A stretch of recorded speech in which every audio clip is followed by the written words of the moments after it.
Donc, Spider-Man Animated Ultra Rare à la demande de un des fans qui nous a suggéré ça hier. Il y a Vivi to the Moon qui m'a écrit sur la vidéo d'hier qui m'a dit « Tu peux-tu nous faire un Spider-Man Animated Ultra Rare en charte? » J'ai dit « Tout à fait, on fait ça, donc n'oubliez pas. » Donc, avant d'aller faire notre charte du Amazing Spider-Man Ultra Rare Animated, on va parler Spider-Man rapidement ici, mais ce matin, on y va spécial épisode un petit peu, on y va comic book. Puis je veux qu'on parle un peu perspective dans la mesure où que... Bon, je parle pas souvent des comic books, je m'y connais pas beaucoup, mais il y a certaines valeurs sûres. Et là, probablement que d'ici les prochaines 4 à 6 semaines, si on n'a pas touché le bottom du Bitcoin, on s'en va probablement là très bientôt. Ça se peut que ça cause des downtrends sur le OMI, sur les no collectibles, et etc. Mais si c'est pas le cas, ça veut peut-être aussi dire qu'on est déjà sur un bottom. Fait que je peux pas savoir, j'ai pas de boule magique pour le savoir, etc. J'ai pas de super pouvoir. Fait que jusqu'à un certain point, je vais vous donner ce que moi je suis en train de faire tranquillement, c'est que je suis en train d'évaluer, à mettre certaines pièces en check-up à tous les jours pour évaluer, même certaines plusieurs fois par jour pour aller voir à quel point les prix peuvent descendre pour les accumuler. On va parler Amazing Fantasy numéro 15 qui est le AF15 qui est comme un des grails des comic books de Spider-Man. Si vous voulez mon avis, la version commune à 300 est quand même pas chère. Je sais qu'en ce moment les prix ont bougé beaucoup, donc c'est des pièces que je surveillerais extrêmement, puis que sinon je mettrais dans mon wallet à coût de 3 exemplaires, vous êtes capable. Je sais, les prix sont fous pour certaines, mais bon, hein, on parle de des super de bonnes pièces. Un autre exemple ici, Marvel Comic Number 1. Ok, je sais qu'on sort du Spider-Man, mais on reste dans le comic book, chose comme je vous disais, que je connais pas extrêmement, mais je pense qu'il y a des pièces qui sont... j'ai pas besoin de connaître ça. Ça reste d'être des pièces fucking cool. Le Marvel Comic numéro 1, Vibranium Variant, ultra rare, 275, c'est vraiment pas cher, ok?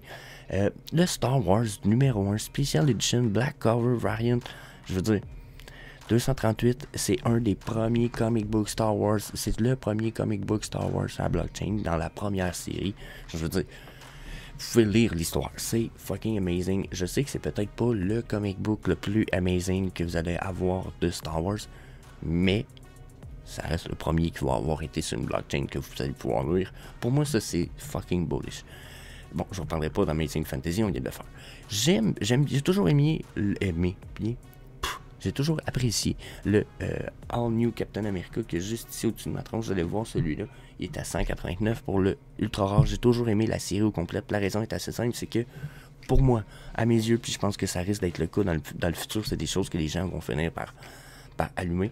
Le All New Captain America, c'est la first appearance d'un Black Super Heroes de Marvel sur la blockchain en tant que comic book. Genre, il n'y en a pas d'autres. Je sais que c'est pas la première apparition en tant que comic book, mais de version digitale sur une blockchain ever, le premier character qui a eu le droit à... c'est lui. C'est The All New Captain America. Un jour, je pense que ça, il y a beaucoup de gens qui vont dire que ça vaut cher. Cette version-là, il y en a juste 600. Je pense que c'est un such a big deal. Ensuite, si je continue, il y a d'autres versions comme ça, d'autres comic books comme celui que j'ai juste là, Daredevil Number 1, Vibranium Variant, peu importe la variante, le Daredevil Number 1, pas mal sûr plus tard, ça va être des variantes de trucs que les gens vont vouloir. Même chose pour la Avenger Kang que vous allez avoir ici, numéro 8 variante. En plus, celle-là, il y avait eu une espèce de problématique avec le collectible. Il y avait une erreur dans la manière que le collectible, puis versus la version physique. Déjà, je pense que si tu le rouvrais, tu avais comme 2 pages couverture à un moment donné. Donc, ça y a fait gagner de la valeur parce que déjà, c'est un comic book qui est aimé, mais en plus, c'est un méchant qui est aimé. Puis, comme dans le monde des comics, des cartes Magic ou de quoi, souvent les erreurs vont donner de la valeur à certaines pièces. Donc, ensuite, on a Fantastic Four Number 1 Vibranium Variant, peu importe la variante du Amazing Number 4, puis ça c'est le pourquoi que là je nous ramène ici à la page qu'on a juste là, c'est que le Fantastic Number 1 Hero Variant qu'on a juste là, ici 3, là, puis 2 ici, pour moi, c'est des pièces qu'on devrait vraiment évaluer. Je sais, celle-là, t'as 2400, c'est un espèce de gros deal, mais à 28,99 ici, pour le first appearance du premier comic book des Fantastic Four, sur la blockchain, je veux dire, c'est du fucking Chris de bon deal. Genre, c'est comme c'est des pièces que je vous dis, vous en achetez 3, ça allait être safe.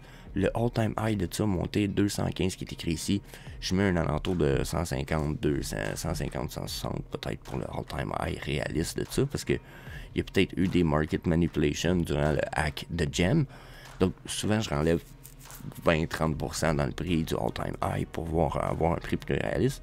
Donc là, vous payez 30$, ça remonte à 150. Je veux dire, c'est quand même x5 dans votre investissement. Tabarnak de bon deal. OK? Puis, ça reste de quoi qui est fucking iconique. Le seul défaut de ça, c'est qu'il y en a beaucoup. Ensuite, la pièce que... j'ai des gens qui m'ont demandé, Jess, j'achète quoi? Quel comic book j'achète? Puis combien j'en achète? Celui-là, le premier, le Marvel Comic No. 1. Je sais que Amazing Fantasy est plus hot, mais pour le même budget, je trouve que ça a un meilleur potentiel d'avoir plusieurs objets pour le même budget. Un Amazing Fantasy en ce moment vaut 300. Pour 300 gemmes, je peux probablement avoir entre 5 et 6 Marvel Comic No. 1. Au bout de la ligne, ça me permet de flipper sur le plus long terme puis de garder plus longtemps 1 à 2 pièces, ce qui fait que peut-être dans 5-10 ans, ben, ces pièces-là vont valoir des milliers de dollars chaque. Donc, je pense que c'est pas négligeable, justement. Regardez, il y a un all-time high qui est écrit à 705 pour la pièce commune. Je veux dire, moi je trouve ça ridicule là, à ce prix-là. Même s'il monte à 500$, c'est fucking bullish. Là, vous avez payé 50$. C'est x10. Comme je vous disais tantôt au début de vidéo, si on est sur notre bottom, là, puis qu'on ne sait pas, ben en ce moment, on va tout le regretter, mais que ça reparte en uptrend. Puis, je pense pas que ça va partir en uptrend d'un coup, mais je pense que sur un certain point, 2023 pourrait nous ramener sur une base plus haute de prix, ce qui nous ferait regretter les prix actuels. Puis après, on va se promener plus haut et plus bas jusqu'à retourner à cette nouvelle base dont je vous parle de prix-là, sans peut-être jamais redescendre au prix qu'on voit là. Donc, des pièces comme celle-là pourraient arriver à valoir jusqu'à peut-être 100$ pièce, 75 GM pièces, et ne jamais redescendre éventuellement. Donc, pensez au fait que Marketing 2023 arrive. Donc, je pense que ça peut avoir beaucoup d'effets. Ensuite, pièce du jour que je pense qu'il est négligée. On y va sur la pièce du 3D Collectible of the Day. Je vais essayer de vous en mettre une comme ça que pour moi, je pense que c'est la pièce du jour. Silver Surfer.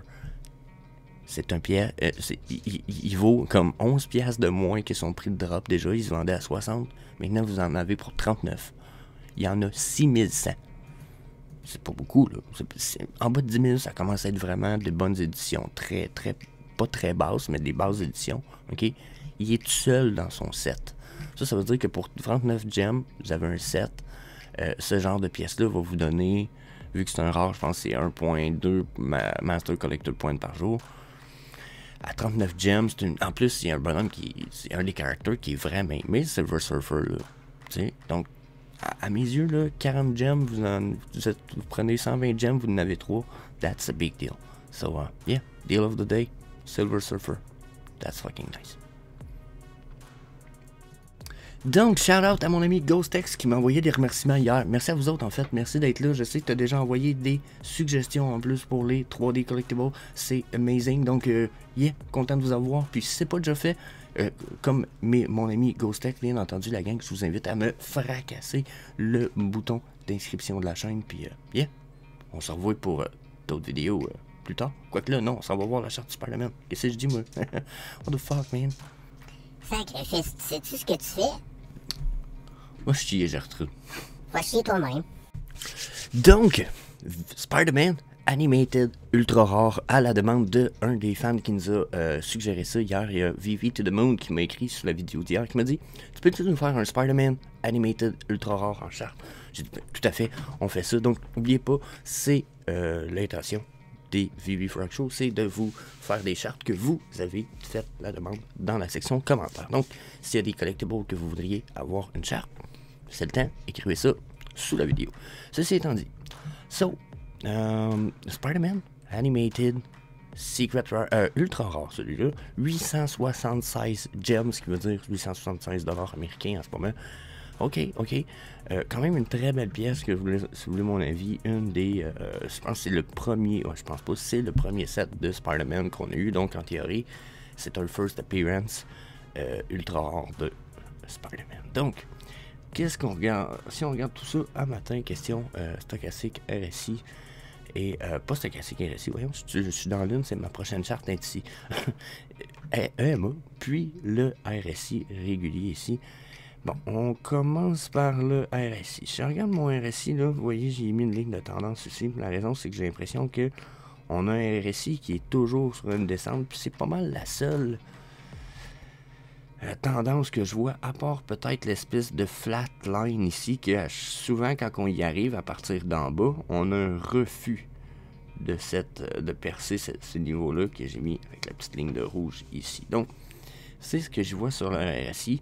Sinon, ben, en théorie, on aurait touché un bottom. On s'attend probablement à retourner à un top pour notre RSI très bientôt. Ce qui voudrait dire que très possible qu'on se rende, vous voyez justement, sur notre limite de notre trendline en orange. Donc, bullish pour le RSI sur le 12 heures. Puis, si je le transfère sur le 24 heures, on serait aussi dans un espèce de bullish momentum, si vous voulez mon avis, sur le 24 heures. Sur le 24 heures, on pourrait sûrement y appliquer d'autres trendlines. Mais là, si je me mets à vous redessiner tout ça, ça va être très long. Donc, j'ai bien l'impression, pour l'instant, on est quand même bullish sur le 12 à 24 heures. Donc, ensuite, question EMA. Donc, comme d'habitude, les EMA que j'ai utilisés sont les EMA qui sont sur des chiffres de Fibonacci. Pour la plupart, le 233, le 200, le 89, le 55 et en bleu, vous allez avoir le 21.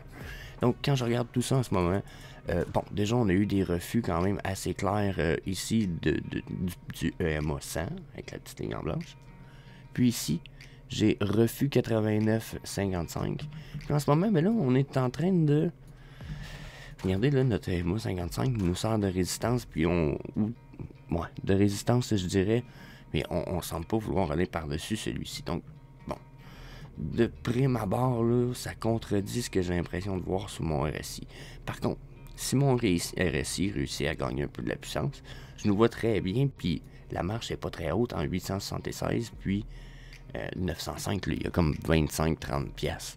Donc, d'après moi, ça serait très possible qu'on réussisse à avoir une petite uptrend éventuellement, qu'on monte dans les 8-9, peut-être dans les 940 possibles, avant d'avoir un retour downtrend pour le Spider-Man. Donc, ça, c'est le EMA, ce qu'il me dit sur le 12 heures. Sur le 24 heures, j'ai un peu le même genre de réponse à donner sur le 24 heures, dans la mesure où que, vous voyez ici, je suis sûr probablement que si je mettrais le EMA bleu ici, je le transformerais en 34, qui est mon prochain chiffre de Fibonacci. Regardez comment notre EMA 34 en ce moment, ligne bleue, sert de résistance. Donc, potentiellement, retourner possible à 930, comme je disais, 945.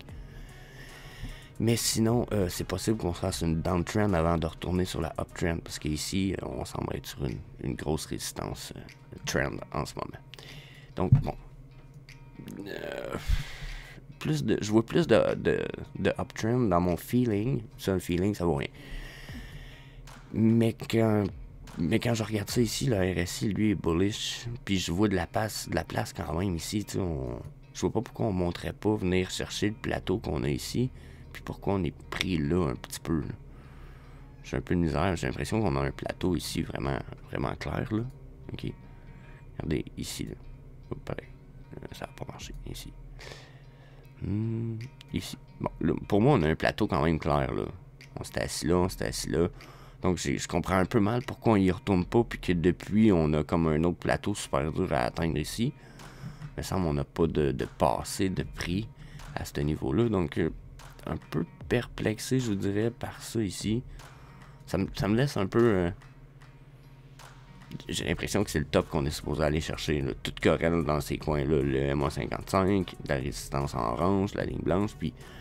Ma trendline, si je les regarde, là, sont très fiables. Regardez, c'est à l'envers ici. Là. Elle est partie de ce point-là. Puis regardez, quand je viens de la coter sur le dernier point-là, elle touche à tout. Donc ici. Même chose pour l'orange, si vous voulez mon avis. Je voudrais fermer les EMA, mais regardez la ligne orange que j'ai ici. Là. Touche le top là, touche le top ici. Elle rentre ici en corrélation, devient une médiane, devient un support. Puis ici, elle rentre en plein milieu de la cassure qu'il y a là. Donc, si je mets ça sur le 6 heures, en théorie, Déjà, comme je disais, je tombe en plein sur la cassure ou très peu loin. Mon feeling est bon sur mes trendlines, j'ai décidé, donc ouais. Retour uptrend, d'après moi, puis le stochastique RSI me dit tout ça présentement. Mon stochastique RSI court time frame me dit t'es sur un retour uptrend probablement vu la cassure, mais je t'ai toujours pas de passer ta médiane, donc watch ça. Sur ma médiane time frame, je suis bullish, ce qui me dirait vraiment que c'est possible que ici on a 2 bullish momentum. Donc moi je pense qu'on pourrait très bientôt être capable d'aller défoncer ce qui se passe là. Puis j'ai envie de dire qu'on est en train de regagner en volume. Regardez le volume qu'on est en train de faire ici. La journée n'est pas finie, on a un bon volume. Potentiellement un retour uptrend. Puis ça va être la même chose ici sur mon stochastique long time frame. C'est que il a touché un top, il a cassé, mais il a refait une cassure déjà sur un. Puis pas une cassure flat, une cassure assez. Tu pars d'un flat de même, puis tu retournes en uptrend un peu dans cet angle-là. Je trouve ça bullish ça, ici. Puis si je viens mettre ça sur le 12 heures. 12 heures aussi bullish. Puis là je suis bearish sur le court time frame. Mais j'ai cassé ce bearish momentum là ici. Donc ça ici, encore une fois, je pense que je suis plus bullish, puis je pense que mon feeling que je vous disais tantôt semble être confirmé par mes stochastiques ici, c'est qu'on va sûrement aller chercher un prix plus haut avant de retomber plus bas au minimum pour pour ce collectif-là. Je suis pas mal certain que la manière je regarde ça ici, là, on peut monter jusqu'à 930, 940 avant de retomber pour le Spider-Man. Donc, c'est ma prédiction. Je pense qu'on va vraiment monter plus haut avant de retomber. Par contre, une fois qu'on va avoir monté, tout va être au top dans mes stochastiques RSI. Ce qui va me ramener sur une downtrend, ce qui va probablement nous ramener sur la ligne de support qu'on a ici. Donc, si ça fait ça, ça fait mal. Excusez, là, mais regardez, on a touché 730 déjà. Là, déjà 740, c'était fucking bas. Mais là, regardez, là, si on monte ici, puis qu'on crash tout ça, puis qu'on a un beau crash, le potentiel est d'aller à environ autour de 600, puis potentiellement plus bas si ça traîne, mais... Là, surtout qu'on a un peu des mauvaises news avec la Master Collector Program qui arrive plus tard. Donc, je pense que les prix pourraient très bien monter vers les 940 avant de redescendre vers les 740, 750. So, Spider-Man. Donc, avant que tu te sauves, je veux vraiment t'inviter à aller voir la vidéo qui va apparaître à la place de ma tronche d'ici les 5 prochaines secondes, parce que c'est une vidéo à propos de Sony avec qui Vivi, on a un partnership qui vient de sortir un gadget fucking amazing pour les Metaverse, ce qui pourrait être fucking bullish pour Viviverse. Ça va bien. Je vous invite à aller voir ça. Je pense que ça va à peine. Fucking la peine, ça va bien. Peace.